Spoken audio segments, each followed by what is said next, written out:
तो देखो, एक बहुत इम्पॉर्टेंट चीज़ ये है कि कोई भी मेडिसिनल जैसे आप सब न्यूट्रिशनल सप्लीमेंट कह लो, सिंपल कोई सप्लीमेंट कह लो, कोई मेडिसिन आपका स्पीड में वेट लॉस नहीं करवा सकती। देखो, वेट लॉस जो है ना, वो सिर्फ ये चीज़ नहीं है कि आपको एकदम से कि मैंने कहवा बता दिया, किसी भी डाइटिशियन ने, किसी डॉक्टर ने कहवा बता दिया, कोई और मेडिसिन बता दी या कोई मेटफॉर्मिन बता दी तो वेट लॉस हो जाएगा। देखो, जब आप स्पीड में वेट लॉस करोगे वो उतनी ही स्पीड में गेन होगा।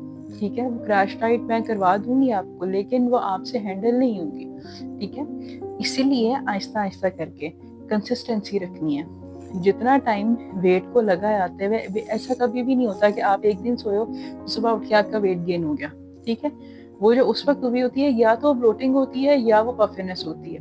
ठीक है, लेकिन वो इतनी ज्यादा नहीं होती कि आप उसको वेट गेन के अंदर जो है वो कंसिडर कर लोगे, ऐसा नहीं है। तो इसीलिए अपने गोल्स को रियलिस्टिक रखो, रादर देन आप ये कहो कि एक दिन में। सबसे पहले तो आप उठ के एक्सरसाइज करनी शुरू करो। जरूरी नहीं है कि आप जब तक जिम नहीं जाओगे आपकी एक्सरसाइज नहीं होगी। आप वॉक से स्टार्ट लो, 20 मिनट्स की वॉक, 30 मिनट्स की वॉक करो तो सही है एटलीस्ट।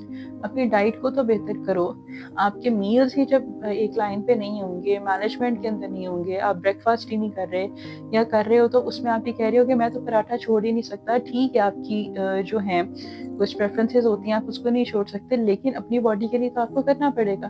तो वेट लॉस जो है वो आराम से होगा। वो ये नहीं है कि स्पीड में रह के आप वेट लॉस कर लोगे या आप कहो कि मैं एक करूँ या एक वीक में मेरा, एक वीक में कभी भी वेट लॉस नहीं होता। और बहुत सारे पेशेंट्स जो हैं वो जितना मर्जी अच्छा परफॉर्म कर लें, मैक्सिमम 4 kgs या 3 kgs लॉस कर पाते हैं। या जो अगर आपको है कि 7 या 8 या 9 10 kgs तक लॉस कर रहे हैं, तो वो एक ये चीज़ होती है कि वो क्रैश डाइट करते हैं। क्रैश डाइट अच्छी नहीं है, आपके बालों के लिए अच्छी नहीं है, आपकी स्किन के लिए अच्छी नहीं है, ओवरऑल आपकी बॉडी के मेटाबॉलिज्म के लिए सही नहीं है।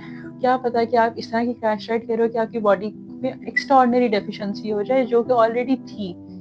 इसीलिए सबसे पहले डॉक्टर को, डाइटिशियन को कंसल्ट करो, फिर उसके बाद वेट लॉस इजी होके करो, कंसिस्टेंसी के साथ करो, रियलिस्टिक रह के करो। ये नहीं करो कि मैं 1 महीना वॉक कर लिया, 1 महीना एक्सरसाइज कर ली तो मुझे कोई फर्क नहीं। आपको फर्क पड़ेगा। ठीक है, और वेट लॉस इसलिए नहीं होता कि आप अच्छे नहीं लग रहे। वेट लॉस इसीलिए होता है कि आपकी बॉडी में कोई डिजीज कंडीशन ना हो, या वेट गेन इसीलिए होता है कि बॉडी में कोई डिजीज कंडीशन ना हो।